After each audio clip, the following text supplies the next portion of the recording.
Welcome back to Star Wars Minute. It's the daily podcast where we analyze, scrutinize, and celebrate the Star Wars movies 1 minute at a time. I'm Pete the Retailer from PeteTheRetailer.com. I'm Alex Robinson from AlexRobinson.fun. I'm Joe Dator from... Did I mess that up? I might have messed it up.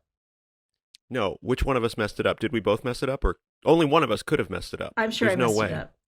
I can't. You're Joe Dator. She's Joe Dator from JoeDator.com. And he's Suzen Tekla Kruglnska from Kruglnska.com. Exactly. Yep, that's where I'm from. That's the team. Welcome back, team. We are today here to discuss minute 34 of Star Wars Episode 8, The Last Jedi.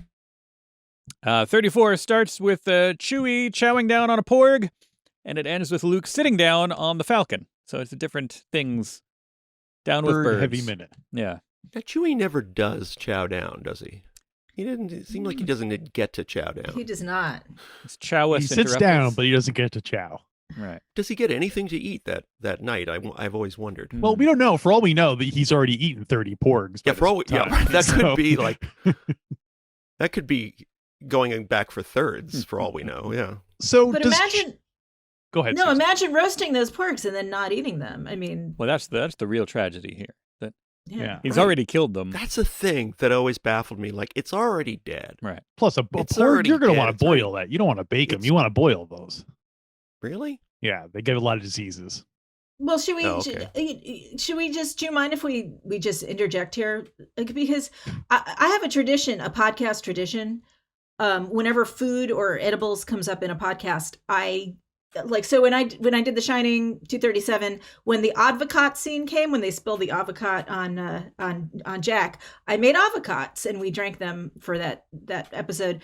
For Rosemary's Baby, of course, Joe was on that episode, and we had chocolate mousse when it was the chocolate mousse scene. I was recently doing the Blues Brothers on the projection booth, and I had an orange whip through the whole episode. So Joe and I thought, well, we should continue this tradition.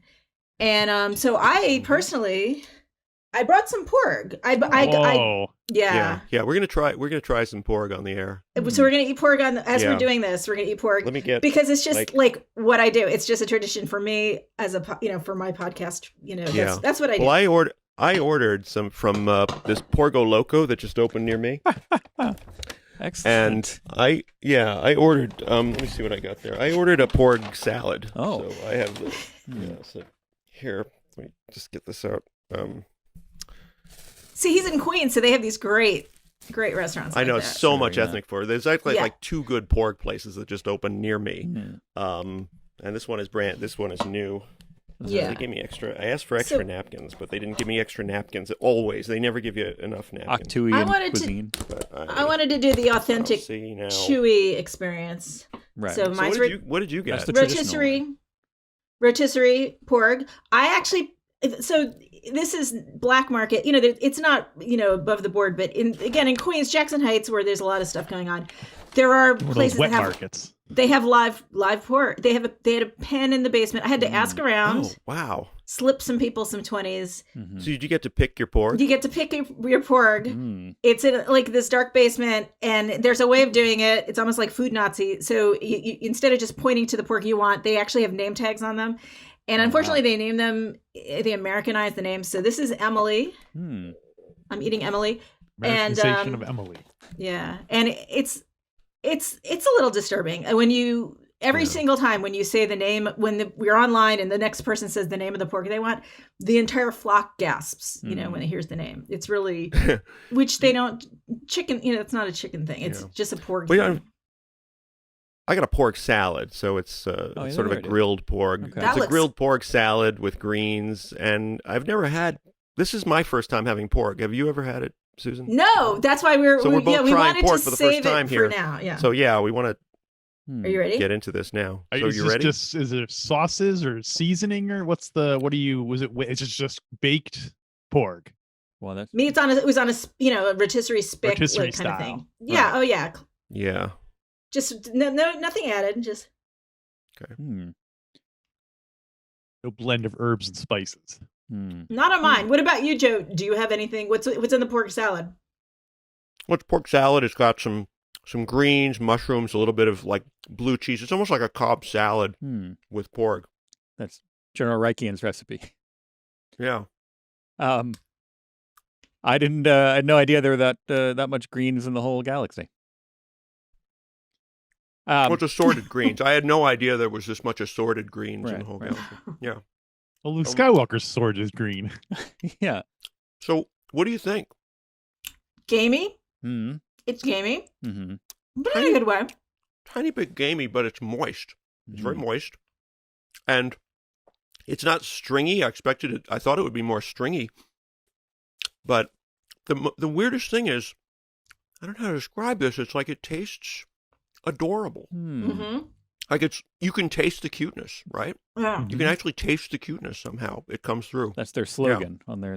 If you ever see the ads for those frozen porg nuggets, I can taste the sadness a little bit. I can taste the sadness. Yeah, you can taste the sadness. I taste a little bit of sadness. The eyes that Emily gave me when I pointed to her. I can see it, but I can also taste it. I can taste it. Well, that's what you want. I think you want the cutest ones because they taste the best, right? Yeah. Oh, absolutely. I think that's it. Wait till you have the not veal pork. That's chef Porglet. kiss. I'll say it's not as cute as that green stuff I had last week. That stuff was really adorable. What was that called? It was Grogu? No, it was. I think it was fake. It was Grofu. But there you go. either way, it tasted pretty cute. Grofu. It tasted cute. This tastes really adorable. While you guys are Not bad. eating, this is a good opportunity for me to I came up with a list of questions like which one of these three things would you eat if you had to? Okay. Okay, so you ready for the answer first is one? yes. Oh, we get to hear them first? I thought we were just going to Yeah, you guess. get to It was like a No, lottery system. New York City pigeon, Mm-hmm. New York City squirrel, or wild raccoon. Have to I eat can't one decide. of them. You have to Raccoons- eat one. Raccoons I are one can't of my decide. favorite animals in the whole universe. I love raccoons. I love raccoons. So, pigeon. New York City pigeon. Mhm. Fellas, you have Yeah, any? I would say pigeon. Pigeon. I think that's probably going to give you the best meat. Yeah. Yeah. And I've heard of like underground dwellers eating pigeon on a regular basis, and I'm sure it tastes no different from game hen, probably. I now that I live in Portland, I'm experiencing a lot more raccoons than I did living in New York, and my affection for them has diminished considerably. But next category. When I lived in Seattle, there was a raccoon outside our house one night, and I went to take out the garbage, and there was a raccoon just sitting in the middle of the street. It was on East 11th Street in Capitol Hill in Seattle, and this is not a rural area. This is the middle of the city of Seattle. Right. Yeah. And there's a raccoon just sitting there, and he's staring at me, and I'm staring at him, and I'm trying to stare this raccoon down. And I thought, well, most animals, they're afraid of humans. This guy wasn't. And so I tried to sort of look intimidating towards him. I kind of went like, "Rah!" And he stood his ground, wouldn't move, wouldn't budge. And then I sort of charged at him. I went, "Ah!" And he did not budge 1 inch. And that's when I realized, oh, raccoons are special. Raccoons are not afraid of people. And that's why I don't ever want to tangle with a raccoon. All right. Yeah. Good advice. Very, very a lot of rabies in raccoons. Yeah, So. that's the. Yeah, maybe it's a Northwest thing because that was in Seattle, but I don't know if the Northwest. I would think the Northwest raccoons would be, hipster raccoons. Raccoons aren't scared of anything. No, they're not afraid. Like, keep Portland raccoons weird? Is that kind of a thing? Here's category 2. Wait, Chimpanzee. Speaking of hipster raccoons, let me just give a shout out to the Rocket City Trash Pandas, which is a minor league baseball team. Nice. Yeah, they're in Alabama. Rocket City. Rocket City. If I could have a pet raccoon, I would. I'm sorry. Go ahead. No. Bandit.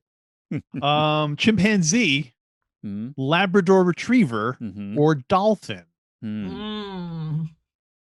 That's an easy one. Dolphin. Me too. Dolphin. Because I wouldn't eat a chimpanzee. I'm not going to eat an ape. I would never eat ape. Never. Ape should not eat ape. That's the right. That's a violation of ape law. It's a violation of ape law. Everybody says dolphin is as intelligent, as apes, and they're up there. But it's so impossible to conceive of that. I just can. It's easy for me to dismiss that concept in my brain. So Yeah. Pete, you going with dolphin as well? I haven't been. I didn't answer the first one either. Okay. I'm What are you going for the first one? What What are you having for your first course? But Pigeon, squirrel, let the record show that it's this year I've been strictly vegetarian so far. So, but given that dolphin because it's a fish.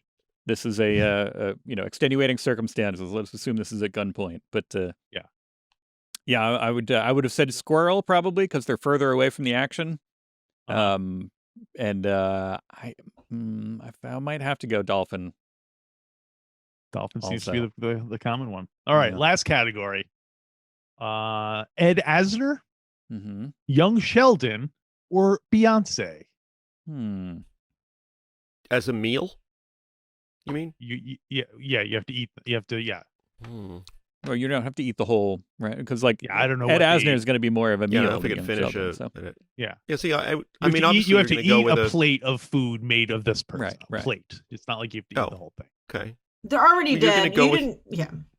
You're going to go with Young Sheldon because it's going to be fresh. It's going to be Veal-like, yeah. just enough. You know, you're not going to have. I can't imagine eating Ed Asner because. So your sole What is he, criteria 90? is the tenderness of the meat, not like, well, a child is going to be murdered for my meat. I should go with Ed but it's Young Asner because Sheldon. he's an old person. I couldn't even bother to look up the actor's name. No, I'm assuming that you've gone into the restaurant and the menu says Young Sheldon, so it's not like you're going to prevent a murder. No. They're standing right in front of you, and they're saying, "Monsieur, which human would you like to have killed by all meal?" He was It's killed like a lobster tank with Ed Asner, He was killed Beyonce, humanely. and Young Sheldon in it. Exactly. He was killed humanely. I'm assuming that the people who aren't already turned off by eating on the air, and then we said the word moist, and then we started talking about cannibalism. I think our audience is low right now. So if anybody wanted to sneak in any offensive opinions, now would be the time. Everybody already tuned out. Well, let me ask you a question about Chewbacca. Has Chewbacca eaten porgs before this, or did he just see them and go, you know what? I bet those look good. Well, he's not wrong. We don't know. He never gets to see him eat them. They know. I find that the one part of this movie that's distracting to me is it's full of food. There's so much delicious food on screen. Honestly, I think that bread, Insta bread, green bread, what is it called? Portion bread? Portion bread, yeah. That looks delicious. It looks so good. Yeah. I don't know why. It does. It really does. Well, I've talked about this on the show a lot, how when I see people eating food in a movie, it makes me hungry and I want to eat whatever they're having immediately, instantly. It's why it makes it difficult for me to watch mafia movies because I get so hungry during them. So, and Star Wars is full of things I want to eat. I want to eat Yoda's weird stew. I want to eat Rey's strange vegetable that she's eating in The Force Awakens. But we have a new winner in this film, and it's porg. Absolutely. Especially he cooked it so perfectly. It's cooked again. That's Ryan Johnson going a little too far over the top. It looks so perfect.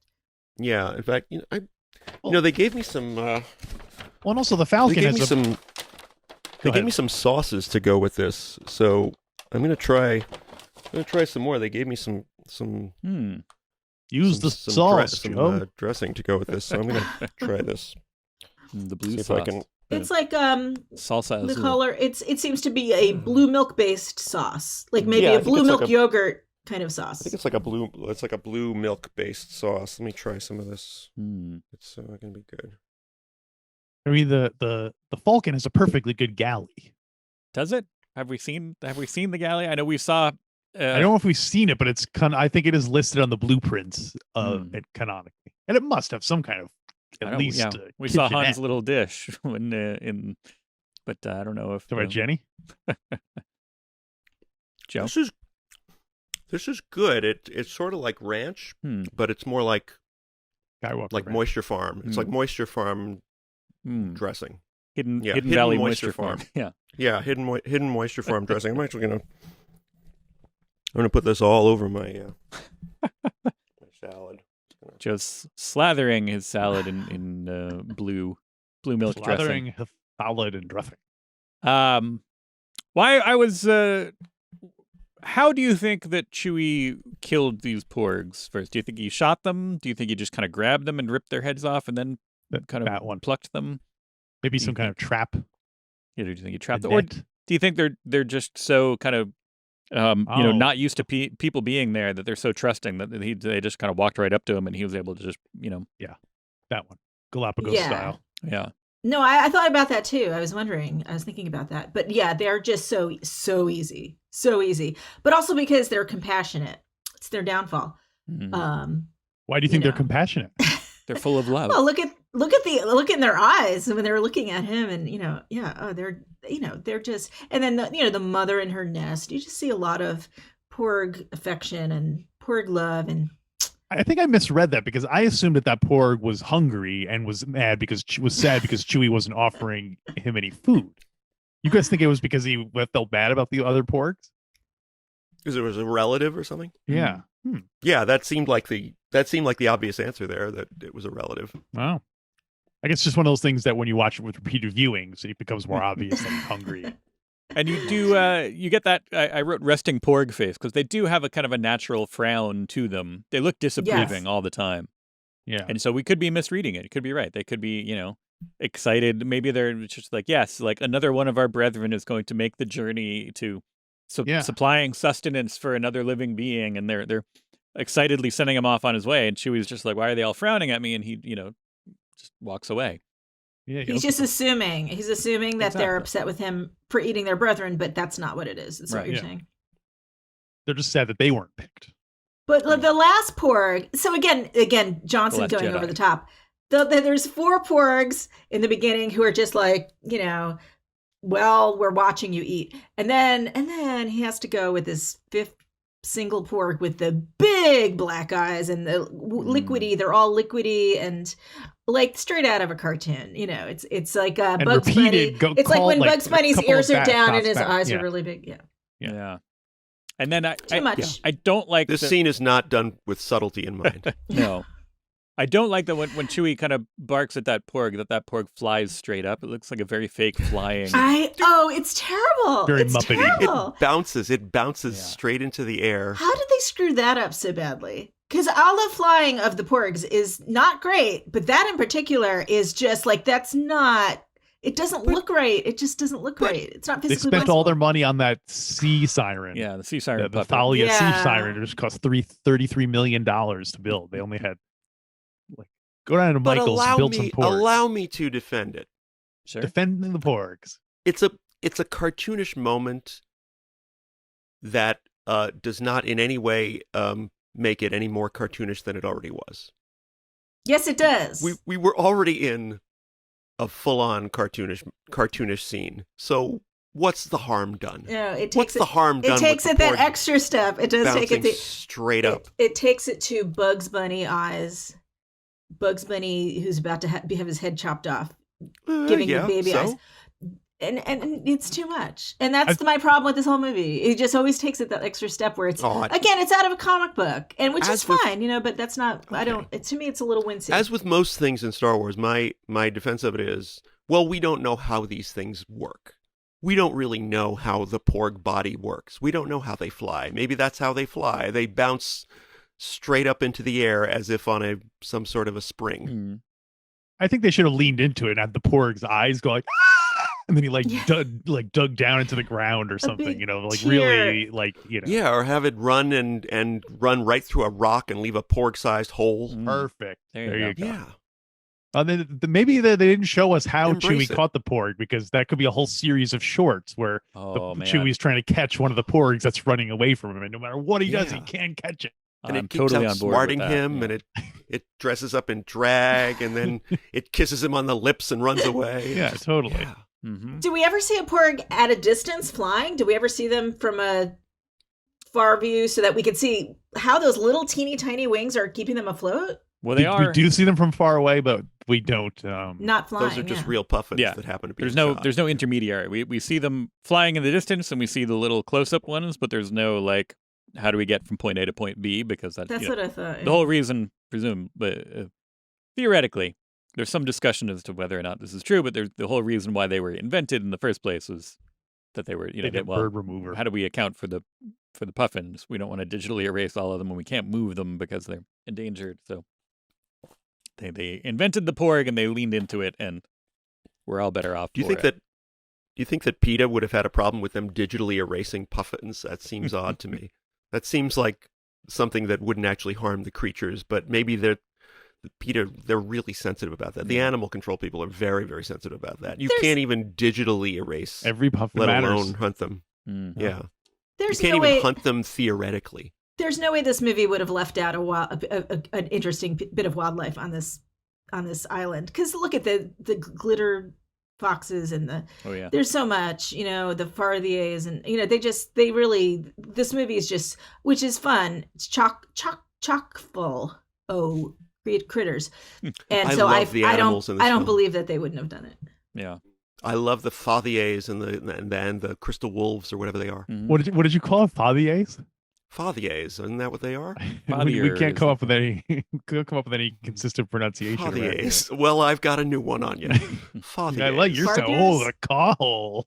It sounds very exotic the way you said. The Fathiers. Yes. Anything else about the porgs? The Wookiee. Well, I wanted to move from the porgs to Luke for a minute. Is that? Yeah, I was going to say. Yeah. Okay.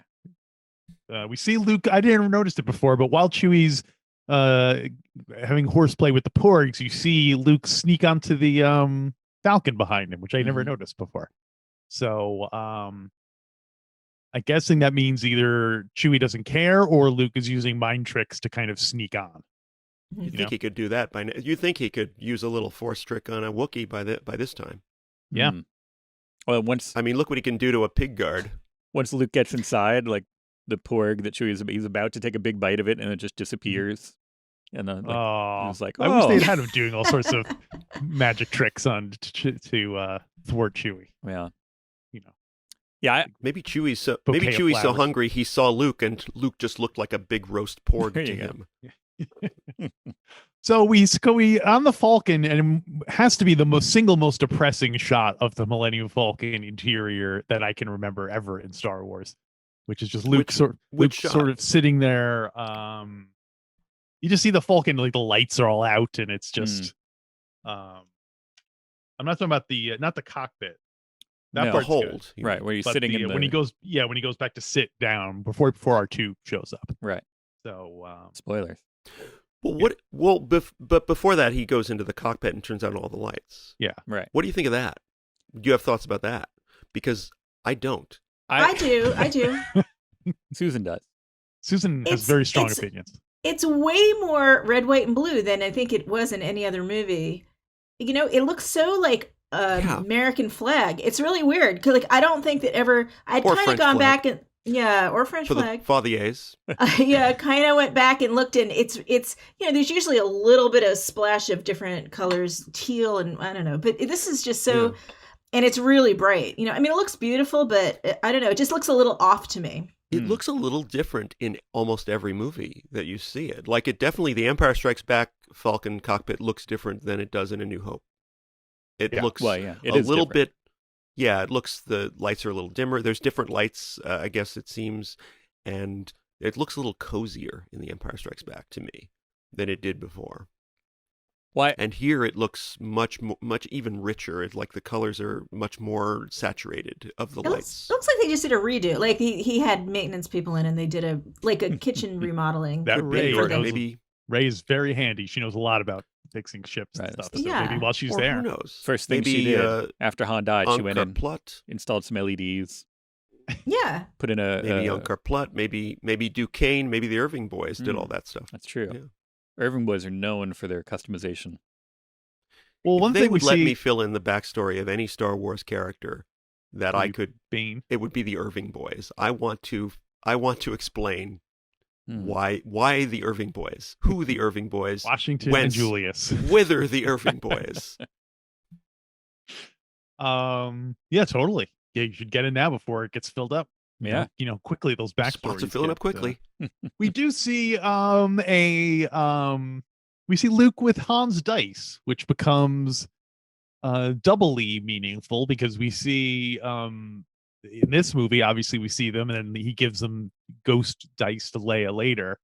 And then in the next movie, Han Solo, the Solo movies, where we see him as a younger man with the dice. So this was, I feel like, one of the first times they really put something in with the knowledge that it would pay off, sort of.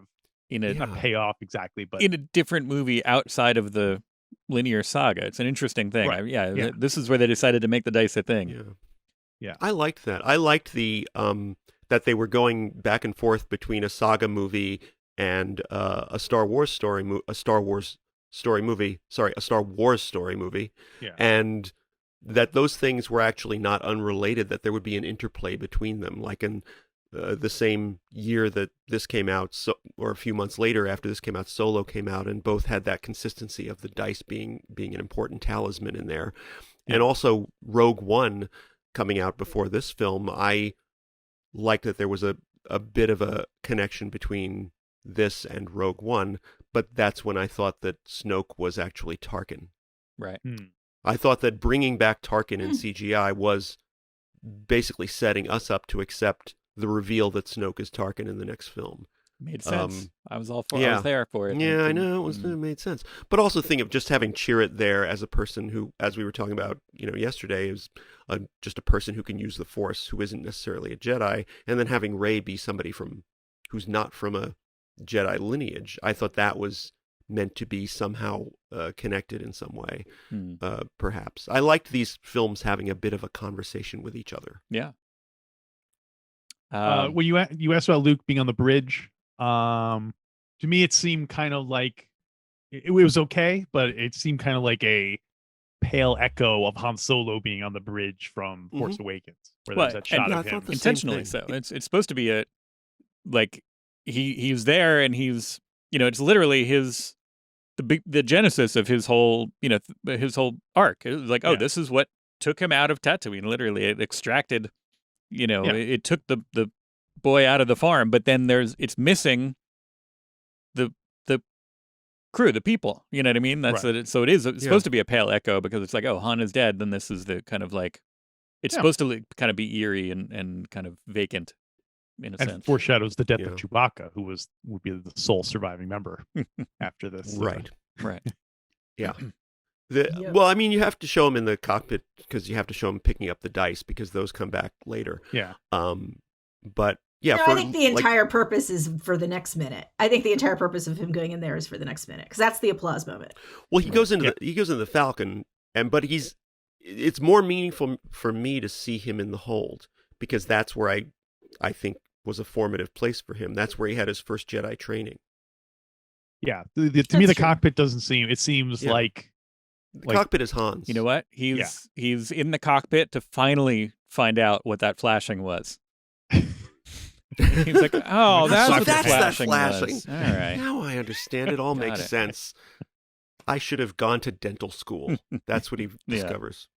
Yeah. This whole thing was a misunderstanding. If only I knew what that flashing was, I would have made different life choices. I think he's wondering if he had just bought the ship outright like they originally intended to. Because remember, they wanted to we could buy our own he ship. said we could almost buy our own ship. Almost buy our own ship. Not the Falcon. Yeah. But who's going to fly it, Alex? You? Yeah, and so it kind of ends with Luke bumming out on the Falcon. He bums out. He bums out big time. Well, He gets sulky. Sulky. Yes. I thought the first thing he should have gone on there and be like, where did I leave that secret ball? I know it's somewhere around here. And then finally he does, because he's like, well, we're gonna need it for I know I'm putting up the front, but she's gonna need training, so let me see if that stuff is still in here. That helmet, the secret ball, again, I don't know. This we'll get into it more tomorrow, but kind of Luke revisiting the genesis of not only his adventure, but his first communication with the Force, first kiss. That kind of leads to his he's retracing his steps to kind of become more in line with the Force. He had shut off the Force, distanced himself from it, and here he's literally it's not in the same place in the galaxy, but it's in the same footsteps where he was first essentially introduced to the Force, where he feels like he could feel something. It was right there where he's standing, and so he's thematically it's good. We'll get into it more tomorrow. Well, we're gonna get sulky tomorrow. Sulky. Did I'm up all night to get sulky. Did you guys have anything? Was there You're okay with how the porg was to your liking? Satisfactory? The porg was excellent. Actually, And- it was actually delicious, and I'm gonna finish it, and I'm gonna. Do you have the And I like skeletonized the, I like porg the you can dressing, show us? and it's pretty good. Let me also say that as a Susan character, probably has some pork bones that she. I adore them. Oh God, yes, I adore the porgs. Well, the best part about this, having it rotisserie, is you can eat the face. They have plenty of. There's plenty of meat. It's not like most birds, so there's a lot of meat here. But Yeah, I don't know. but I do want to say that I want to concur with others that porgs are awesome in general. Like I love them as a creature. Excellent creature, excellent Star Wars creature, and excellent meal for podcasting. All right. To fill you in when you're on day 4 and you haven't eaten. Wow. Yeah, and I'm not even getting any kind of endorsement deal with Porgo Loco. It's just good stuff. It's crazy Yeah. porg. Did they deliver? They do well. It goes Now. through. I went through Grubhub. So. Grub Hut. No, I was trying to think of what. Trying to Star Wars eyes that a little bit, and I couldn't. Yeah, darn it. Well, speaking of Star Wars-izing things, we've Star Wars-ized a bunch of ridiculous designs that are now in our merch store. Go to StarWarsMinute.com/merch, MERCH, and it should take you to a page that has a bunch of t-shirts, mugs, etc. And you can find stuff to get that has the represent the show or just represent, fun Star Wars stuff. Hey, it's, looks like things might be starting to open back up soon as far as gatherings go. So if you want to impress your friends with your Star Wars knowledge, when you see them in person, you can have a whole new outfit of Star Wars related Star Wars gifts. related. So go there, get some stuff. Hopefully Joe and Susan will be back with us tomorrow for a brand new Star Wars Minute. Star Wars Minute.